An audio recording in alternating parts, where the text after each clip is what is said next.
बांग्लादेश में हिंदुओं पर हो रहे अत्याचार के खिलाफ भारत के हिंदुओं में भारी रोष है।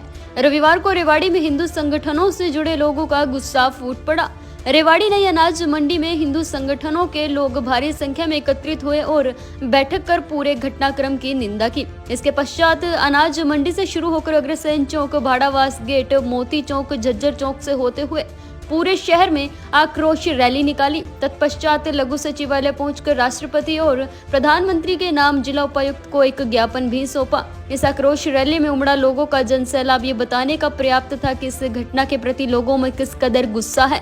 हिंदू संगठन ही नहीं, पहली बार आम लोग भी इस रोष मार्च में भारी संख्या में भागीदारी दिखा रहे हैं और अब हिंदू अपने अधिकारों के लिए जाग रहा है। वहीं लोगों ने यहां तक ऐलान कर दिया कि यदि हिंदुओं को बचाने के लिए बांग्लादेश पर अतिक्रमण करना पड़े तो इससे वे पीछे नहीं हटेंगे। वहीं कुछ ने तो सीधे प्रधानमंत्री नरेंद्र मोदी से अपील करते हुए कहा कि प्याज और पेट्रोल तो राहुल गांधी भी सस्ता कर सकते हैं, ऐसे में आपको इसलिए पीएम नहीं बनाया। साफ तौर पर रविवार को रेवाड़ी में हिंदू समाज के लोगों ने अपनी ताकत दिखाई और नूह मेवात का उदाहरण भी दिया और ऐलान कर दिया कि एक रहोगे तो सेफ रहोगे। हिंदू संगठनों ने चेतावनी दी है कि हिंदुओं पर अत्याचार किसी भी सूरत पर बर्दाश्त नहीं किया जाएगा। भारत सरकार तुरंत इस पर संज्ञान ले, अगर जरूरत पड़े तो बांग्लादेश पर अतिक्रमण करे। वहीं आपको बता दें कि बांग्लादेश में हिंदू अल्पसंख्यक पर लगातार अटैक हो रहे हैं। हाल ही में एक इस्कॉन मंदिर के पुजारी चिन्मय कृष्ण दास को अरेस्ट कर लिया गया था। शुक्रवार की देर रात बांग्लादेश की राजधानी ढाका में नमहट्टा एक और इस्कॉन मंदिर में कुछ उपद्रवियों ने हमला कर आग लगा दी। वहीं हालात बेकाबू हो गए। उपद्रवी लगातार हिंदू प्रतिष्ठानों को टारगेट कर हमला कर रहे हैं। हालात ऐसे हो गए हैं कि उपद्रवियों ने भी न केवल अल्पसंख्यक हिंदुओं के घरों में बल्कि प्रतिष्ठानों में भी आग लगा दे रहे हैं।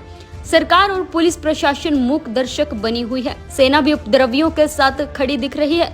बांग्लादेश की सेना ने हाल ही में पश्चिम बंगाल से सटे सीमा के पास रिवेनोवेट हो रहा है हिंदू मंदिरों में काम पर भी रोक लगा दी गई है। खबरनामा हरियाणा के लिए रेवाड़ी से राजेश शर्मा की रिपोर्ट। हमारे हिंदू भाई वहाँ रहते हैं, आपको कभी वहाँ जाकर देखना चाहिए, वो भी बांग्लादेश से। और उन लोगों की जो भावनाएं थी, हम वहाँ पर गए और 1 घंटा केवल ये कहते रहे। अत्याचार हो रहा है बांग्लादेश में, उसको सरकार को कुछ ठोस कदम उठाना चाहिए।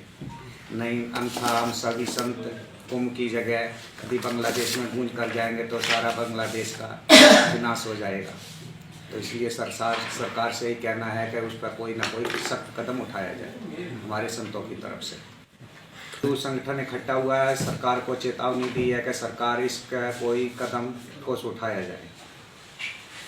प्रतिदिन होती रहती है, कहीं ना कहीं होती रहती है हिंदुओं के प्रति, है कहीं मतलब रोकथाम तो हो ही नहीं रही है इस पर।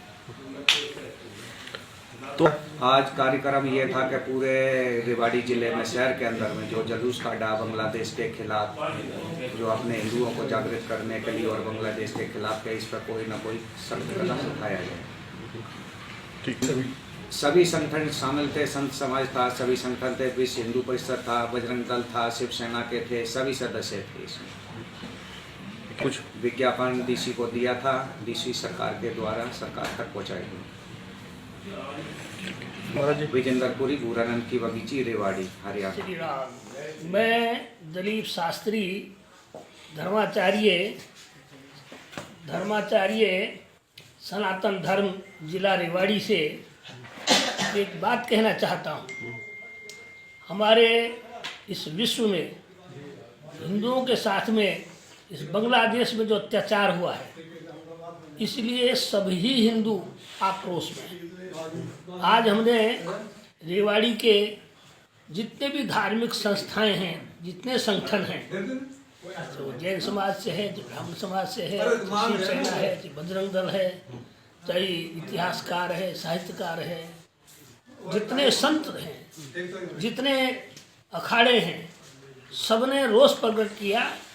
सब एकत्रित होकर के नई अनाज मंडी के शिव मंदिर से यात्रा प्रारंभ की और जय श्री राम के घोष के साथ में पूरी रेवाड़ी में भ्रमण करते हुए जुलूस के रूप में और डीसी साहब के यहाँ पहुँचे। और डीसी साहब जी को सब संतों ने, सब महंतों ने, सब आचार्यों ने, सभी संगठनों ने इकट्ठे होकर के और ज्ञापन दिया और ज्ञापन देकर के ये निवेदन किया कि हमारे साथ जो अत्याचार हो रहे उन अत्याचारों पर या तो सरकार कोई ठोस कदम उठाए। अगर किसी ने ठोस कदम नहीं उठाया, जिस दिन हिंदू जाके आ जाएगा उस दिन ईंट से ईंट बजा देगा, बांग्लादेश ढूंढा हुआ नहीं मिलेगा। हमारे संतों का तो एक ऐलान हो गया है, संतों ने तो कह दिया है कि कुंभ का स्नान करने के बाद में हम हिंदुस्तान के बजाय बांग्लादेश में घुस जाएंगे। और सरकार ने अगर हमारी बात नहीं मानी तो हमने ये कुंभ का सारा जो है श्रेय बांग्लादेश को दे देना है।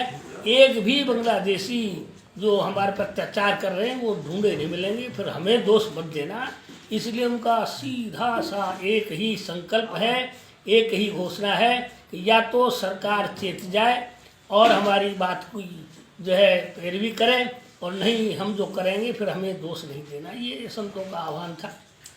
मैं सबसे एक ही निवेदन करता हूँ कि हमने जो ज्ञापन दिया है राष्ट्रपति के नाम, प्रधानमंत्री के नाम, मुख्यमंत्री के नाम, कि ये ज्ञापन उनको दिया जाए और वो इस पर जल्दी से जल्दी कार्रवाई करें, कार्रवाई करके हमें सूचित करें। अन्यथा हम जो करेंगे फिर उसके लिए सरकार जिम्मेवार होगी, हमें दोषी मत कहना। यही मैंने बात आपसे कहनी थी। धन्यवाद। जय सिया राम, जय जय राम। अरे श्याम, रेवाड़ी हिंदू हूँ, हिंदू होने के नाते आज हमने एक आक्रोश रैली निकाली गई है। जो बांग्लादेश में हिंदुओं के साथ अत्याचार हो रहा है वो बिल्कुल निंदनीय है। जो वहाँ का राष्ट्रपति बैठा है, शांति नोबेल पुरस्कार उसको मिला हुआ है, और ऐसा शांति नोबेल पुरस्कार होने के बावजूद भी और उसके देश में वो राष्ट्रपति है, हिंदुओं की निर्मम हत्या हो रही है, लूटपाट हो रही है, लोगों की माताओं बहनों की इज्जत लुटी जा रही है, मंदिर तोड़े जा रहे हैं, वो कहाँ है? पहले तो सबसे पहले उसका नोबेल पुरस्कार खोजा जाए। और सरकार से मेरी निवेदन है कि हिंदुओं की वहां बांग्लादेश में रक्षा की जाए। तो हिंदू अपने बचाव के लिए कुछ भी कर सकता है। हिंदू ने कभी किसी पे आक्रमण नहीं किया, आज तक कभी भी हिंदुओं ने कोई आक्रमण नहीं किया, पर अपनी रक्षा स्वयं हिंदू करना जानता है। वहाँ के हिंदू भी एकत्रित हो गए, अपनी रक्षा कर रहे हैं। फिर भी हमारी यही है, अगर हमारा एक हिंदुस्तान हिंदू देश होने के कारण हमारी चिंता बढ़ती है, उन पर जो उनके ऊपर अत्याचार हो रहा है उसकी तरफ ध्यान किया जाए। सरकार को हम अवगत कराना चाहते हैं, यदि वो दूत नहीं मानते हैं तो उनके ऊपर हिंदुस्तान आक्रमण करे और अपने हिंदुओं की रक्षा करे। यही हो रहा है कि उनकी मानसिकता ऐसी, अल्पसंख्यक हो या बहुसंख्यक, उनकी तो मानसिकता ऐसी है। बोए पेड़ बबूल के तो आम कहाँ से आए, उनके डीएनए जैसे हैं वैसा डीएनए करेंगे। हम तो उनको उनके पीछे उनको ही जिम्मेवार मानते हैं। जो वहां का राजा है, जो वहां का राजा है, सरकार है, उसी को जिम्मेवार मानेंगे हम तो। ठीक है, ज्ञापन डीसी साहब को दे दिया महिम राष्ट्रपति जी के नाम से, डीसी साहब के द्वारा वहां भेज दिया है और हमने उनको जो था अवगत करा दिया।